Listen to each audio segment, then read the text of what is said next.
उज्जैन में हरिदास नामक राजसेवक अपने साम्राज्य की सुरक्षा और समृद्धि की चिंता में व्यस्त था। उसकी एक बेटी महादेवी थी जो अपनी सुंदरता और बुद्धिमत्ता के लिए जानी जाती थी। परंतु महादेवी की शादी की चिंता हरिदास के मन को बुरी तरह से चुराने लगी। हरिदास जानता था कि उसकी बेटी के लिए एक योग्य वर की खोज करना आसान नहीं होगा। एक दिन जब हरिदास राज दरबार में बैठे चर्चा कर रहे थे, तभी अचानक दरवाजे पर एक युवक प्रकट हुआ। उसके हाथ में एक अजीब और चमकदार रथ था। उसने कहा, मुझे महादेवी से शादी करने की इच्छा है। मैंने एक ऐसा रथ बनाया है जिससे मैं आपको दुनिया के सभी कोने घुमा सकता हूँ।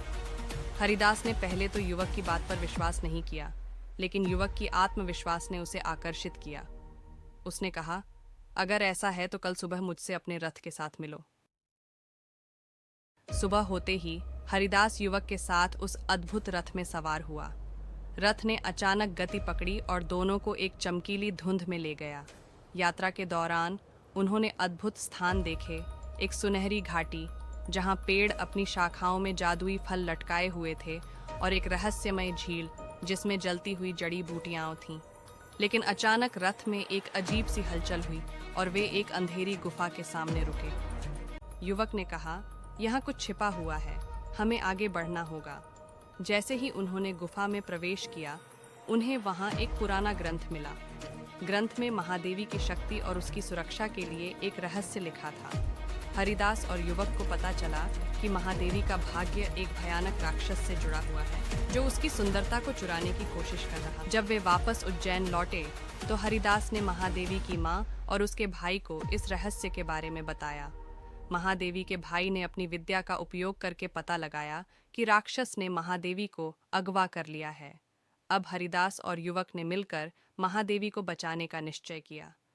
युवक ने अपनी जादुई शक्तियों का इस्तेमाल किया और एक राक्षस से लड़ाई शुरू हुई। महादेवी की चीखें गुफा में गूंजने लगीं, लेकिन वह लड़का उसे बचाने के लिए तत्पर था। लड़ाई बहुत कठिन थी और सभी को लगा कि राक्षस जीत जाएगा, लेकिन महादेवी ने युवक को देखा और उसे एहसास हुआ कि असली बहादुर वही है जिसने न केवल उसे बचाया बल्कि उसके परिवार के रहस्यों को भी उजागर किया।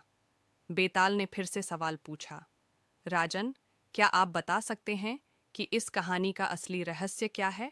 विक्रमादित्य ने उत्तर दिया, यह सच है कि जिस लड़के ने महादेवी को राक्षस से बचाया वही असली मायने में बहादुर है, जैसा वर महादेवी चाहती थी।